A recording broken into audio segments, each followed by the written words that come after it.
নাত রাসূল সাল্লাল্লাহু আলাইহি ওয়াসাল্লাম আমি এতিম হয়ে কাঁদি না কেন তোমরা বলতে পারো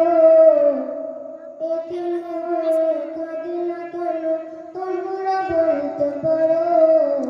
এতিম ছিলেন আমার নবী এতিম আমিও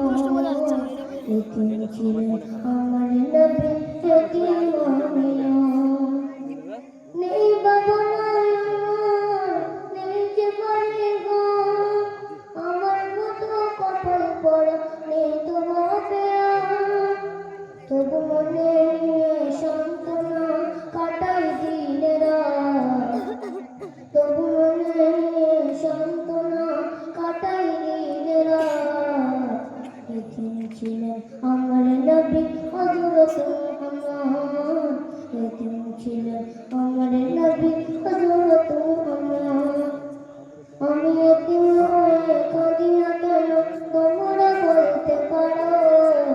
এতিম হয়ে কাঁদি না কেন তোমরা বলতে পারো এতিম ছিলেন আমার নবী এতিম আমিও এতিম ছিলেন আমার নবী এতিম আমিও জীবন চলার পথে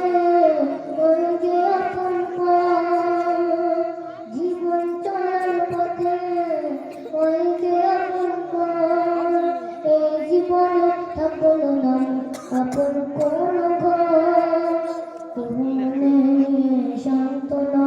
কাটাই দিন রাত মনে নিয়ে সান্ত্বনা কাটাই দিন রাত এতিম ছিলেন আমার নবী হযরত মুহাম্মদ এতিম ছিলেন আমার নবী হযরত মুহাম্মদ আমি এতিম হয়ে কাঁদি না কেন তোমরা বলতে পারো এতিম ছিলেন আমার নবী এতিম আমিও এতিম ছিলেন আমার নবী السلام عليكم ورحمة الله وبركاته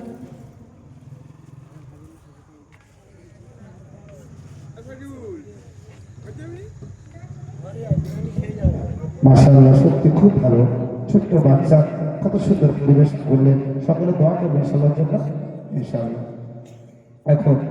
পুরস্কার বিতরণ সভা আমাদের শুরু হচ্ছে বাচ্চারা এই বাৎসরিক আঞ্জুমান তাহসিনুল বায়ানে অল্প সময়ের মধ্যে খুবই অল্প সময়ের মধ্যে যতটুকু পেরেছেন আমাদের সম্মুখে তুলে ধরেছেন আমরা আশা রাখবো দোয়া করব আগামী দিনে এই সমস্ত বাচ্চারা যেন আরো সুন্দর ফল করতে পারে তাতে আমাদের এলাকার সকলের মুখ উজ্জ্বল হবে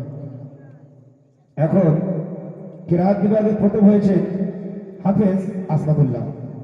এসে তুমি তোমার পুরস্কারটি হাফেজ আসমাতুল্লাহ পুরস্কারটি